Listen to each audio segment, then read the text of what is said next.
hapon po sa inyo, mga ka-stroke. Ah, Bali shoutout kay Enkid Nancy, Center Vlogger ng Hong Kong, Sabla sa Tarde Arliano Alvarez, Bet Bayon, Manuel Oñate Pardo, kay Kuya Emen Mendoza na kinakaribang ko. Shoutout po sa inyo, magandang hapon. Victor Buhatin, Francisco Moises, Transpicoracion, kay Ate Rebecca Marabillo Abis, Trupino Jonas, Tubasa Esmeralda Jr., Senen Bileda, Arsenio Hill Garciliano, Ronald Ritz Rosabia, Sen Kim Kiang, Rap Bimbi Pinya sa Midibo. Magandang hapon po sa inyo at saka kay Kuya Jamal Langit na aking kamiyembro, kay Kuya Lambert Dualati. Magandang hapon po sa inyo. Bale, masabi ko nga lang po ako po si Team taga Cavite City, Team Mesoro. Bale, ako po hindi naging mild.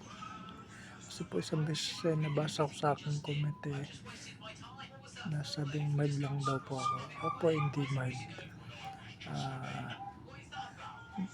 Masabi ko lang po, pare-paras lang po tayo ng stroke. Dahil kung ako po ay mild, baka siguro linggo lang ang magaling na ako. Hindi naman po. Ang pakiramdam ko ngayon ay palagi akong sasakal, hirap akong magsalita, parang tabingi pa yung pananalita ko. At sa tuwing salita ko ganito, lagi akong parang hinihingal kahit di naman ako pagod.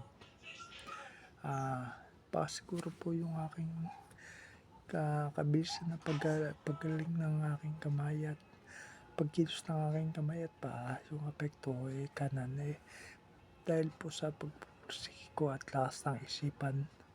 Dahil po ako nung halos di pa nagana itong mga affected ko, dahil po kanan po yung naapektuhan sa akin. Halos ipo ko at halos umiyak ako araw-araw. Yan po ang masasabi ko. Kaya po sana sa mga panahon dito huwag niyo po sana sabihin ako na mild. Hindi naman po nasama ang loob ko, pero para lang po sabihin ko sa inyo, ako po hindi mild dahil wala pong mild sa atin. Pare-paras lang po tayo na stroke. Dahil kung mild po ang nangyari sa atin, hindi na po baka hindi po ako ngayon. Nagpapasalamat lang ako na may tumanggap sa aking hospital, kay ilang hospital na pinunta namin. Sabi ko nga po halos wala nang tumatanggap sa aking hospital. Tsaka pero bang mild na ganito, diba? Ultimo yung pagsasalita mo, hingal ka. Sa akin nga po ang pakiramdam ko po parang tinutusok-tusok pa yung kalahati ng aking katawan. Meron bang mild na ganito? Baka siguro lang po yung pagkilos ng aking sa aking pagpupursige ko pa at lakas ng aking utak, na kahit hindi gumagalaw yung parte ng aking katawan, sabi kong gumagalaw kahit hindi pa. Dahil rin po sa aking kakulitan, kaya po ako siguro mabilis ang improvement. Dito malapit na po kasi ang pista. Sa mga nanood sa akin yan at sa mga nakakanood nito, lalo sa mga anak ko na sila naninigarilyo at nag-iinom pa, sana maiwasan na nila. Lalo na si Totoy Bibo ko na matigas ang ulo.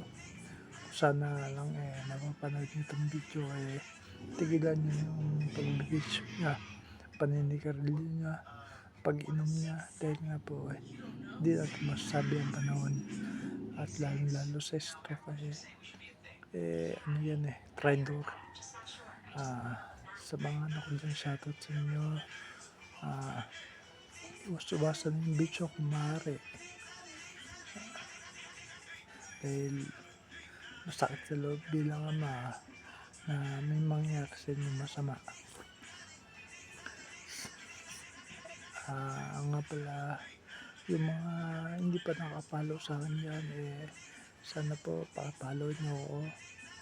Sa mga makapanood po nito, follow nyo po ako. Maraming pong salamat. Pa-share na lang din po ang video na to. Maraming pong salamat. Please like, share, follow. Maraming salamat po. Bago lang po ako, sana mapansin ni Meta. Kaya nga po, nagpupursige rin. Maraming pong salamat sa inyo. God bless po sa ating lahat.